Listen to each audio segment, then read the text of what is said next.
Hello my dear students, welcome to the part 2 of the lesson 2.2 the souvenir. हमने page number 25 तक कर लिया था फर्स्ट वीडियो में. सेकंड पैराग्राफ हो गया था हमारा 25 पेज नंबर का.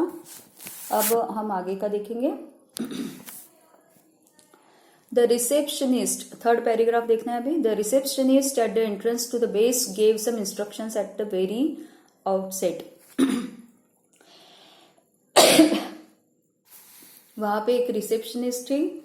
उसने एंट्रेंस पे ही, एंट्रेंस यानी जहाँ से हम अंदर जाते हैं वहीं पे सारे इंस्ट्रक्शंस उसने दे दिए थे. उसने क्या क्या बताया था? I welcome you all to the Neil Armstrong base. वो जो सेटलमेंट था और जहाँ पे वो उतरे थे उसका नाम क्या था? नील आर्मस्ट्रॉन्ग बेस. तो वहाँ पे वो सबका स्वागत कर रही थी. To make your stay on the moon pleasant and comfortable, I would like you to take certain precautions. आपका यहाँ पे मून के ऊपर का जो सफ़र है वो बहुत अच्छा हो और खुशी खुशी हो और आरामदायक हो, इसलिए मैं आपको कुछ इंस्ट्रक्शंस देना चाहता हूँ. कुछ प्रिकॉशंस आपको लेने हैं. Listen carefully to my instructions. मैं जो इंस्ट्रक्शंस दे रहा हूँ वो आपको अच्छे से सुनना है. Please follow them during your stay. और उसको फॉलो भी करना है. You know that the gravitational force of the moon is 1/6 that of the earth. Moon का जो ग्रेविटेशनल फोर्स होता है वो पृथ्वी से कम होता है, यानी 1/6 होता है, यानी 6 टाइम्स पृथ्वी का ग्रेविटेशनल फोर्स जो है वो मून से ज्यादा होता है. In the human settlements on the moon, a gravitational force equivalent to that of the earth has been artificially maintained. ये जो ह्यूमन सेटलमेंट के लिए किया गया है, ये जो सेटलमेंट बनाया गया है, सेटलमेंट मीन्स रहने के लिए जो जगह यहाँ पे बनाई गई है वो कैसे की है? Equivalent to that of earth. इसका यहाँ का जो ग्रेविटेशनल फोर्स है वो पृथ्वी के जैसा ही आर्टिफिशियली बनाया गया है ताकि आप यहाँ पर पैर रखकर खड़े रह सको. नहीं तो अगर ग्रेविटेशनल फोर्स नहीं होगा तो वो वहाँ पे खड़े नहीं रह पाएंगे, वो हवा में उड़ने लगेंगे. जैसे कि मून पर जाते हैं लोग तो दिखता है ना फोटो में या फिर टीवी पर भी दिखाई देता है कि कैसे लोग उड़ते हुए नजर आते हैं, हवा में तैरते हुए नजर आते हैं.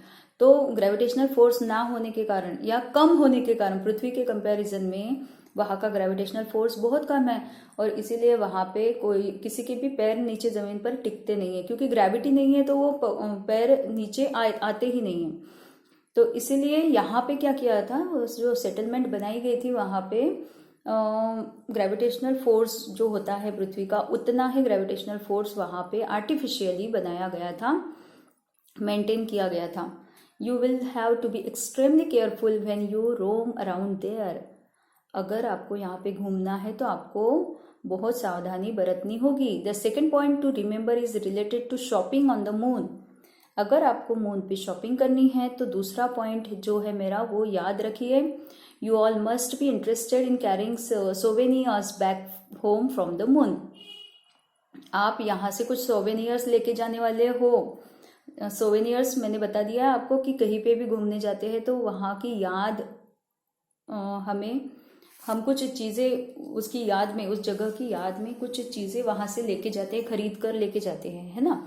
शॉपिंग करते हैं, कपड़े खरीदते हैं या कुछ और भी खरीदते हैं जो चीज़ें हमें चाहिए होती है या वहाँ पे अच्छी मिलती हैं, ऐसी चीज़ें हम लेके जाते हैं घर.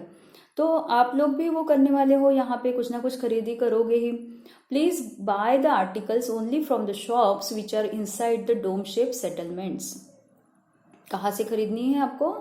जो शॉप्स सेटलमेंट के अंदर है, जहाँ पे ग्रेविटी मेंटेन की गई है, ऐसे शॉप से ही, यानी सेटलमेंट्स के अंदर के जो शॉप्स है वहीं से आपको चीज़ें खरीदनी है.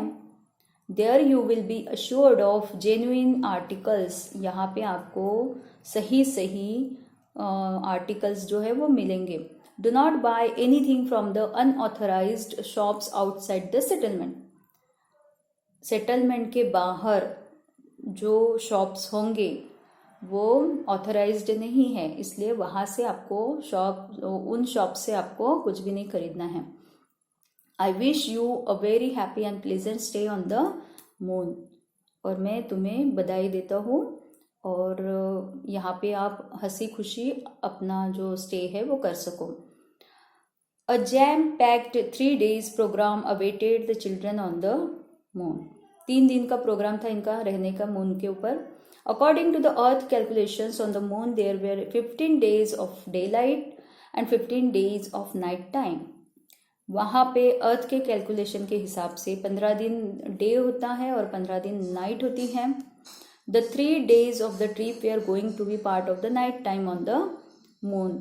और ये जो 3 दिन रहने वाले थे वो 3 दिन पूरे नाइट वाले थे वहाँ पर 15 दिन रात और 15 दिन रहता है, तो इसीलिए नाइट जो टाइम है वो 3 दिन उनके नाइट टाइम में आ रहे थे। One of the most important programmes of the first day was, पहले दिन का सबसे इम्पोर्टेंट प्रोग्राम जो था वो स्काई वॉच वाला था। On the earth it was usually foggy and the stars were seen rarely and only very faintly. Generally हम जब पृथ्वी से स्टार्स देखते हैं तो बहुत ही फेंट दिखाई देते हैं, है ना, और सारे के सारे स्टार्स हम देख भी नहीं पाते हैं क्योंकि वो बहुत दूर है हमसे।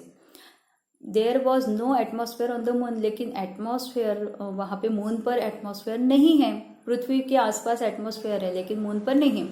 On the dark background of the moon sky the stars shown dazzling bright. अब ये जो डार्क बैकग्राउंड था मून का, उसकी वजह से क्या हो रहा था कि स्टार्स जो है वो बहुत ही ज़्यादा ब्राइट नज़र आ रहे थे, क्योंकि उजाला बिल्कुल भी नहीं था वहाँ पर, और इसीलिए पूरे जो स्टार्स थे वो बहुत ही डेजलिंग ब्राइट, बहुत ज़्यादा शाइनिंग करने वाले वो, और बहुत ही खूबसूरत नज़र आ रहे थे। The most attractive view was that of the disc of the earth. और वहाँ से जो पृथ्वी दिखाई दे रही थी वो तो बहुत ही अट्रैक्टिव नज़ारा था। In the moon sky the earth looked 13 times bigger than the moon in the earth sky. In the moon sky the earth look 13 times bigger. Moon sky में से जो पृथ्वी दिखाई दे रही थी वो कितनी बड़ी दिख रही थी? 13 times बिगर। जितनी यूजुअली दिखाई देती है उससे 13 times वो बिगर यानी बड़ी दिखाई दे रही थी than the moon in the earth sky. Moon हमें जितना नजर आता है तो उससे 13 times बिगर पृथ्वी मून से दिखाई दे रही थी। यानी मून पे जाने के बाद मून हमें यहाँ से जैसे दिखाई देता है, पृथ्वी पर से मून हमें कितना दिखाई देता है? पूर्णिमा के दिन आपने देखा होगा, पर उससे 13 times बड़ी पृथ्वी नजर आ रही थी। कहाँ से? मून से। It was also 70 times brighter, और 70 times ब्राइटर यानी शाइनिंग उसकी 70 times ज़्यादा ब्राइटर वो दिख रही थी। The earth light fell on the moon, और अर्थ का जो प्रकाश था, उसका जो उजाला था वो मून पर पड़ रहा था। This beautiful enchanting view made Saili and her friends ecstatic. They fell asleep feeling happy, excited and comfortable at the same time. ये सब देखकर उनको बहुत मज़ा आया, बहुत खुशी हुई, और वो बाद में उनको नींद भी आई, अच्छे से वो सो गए सब।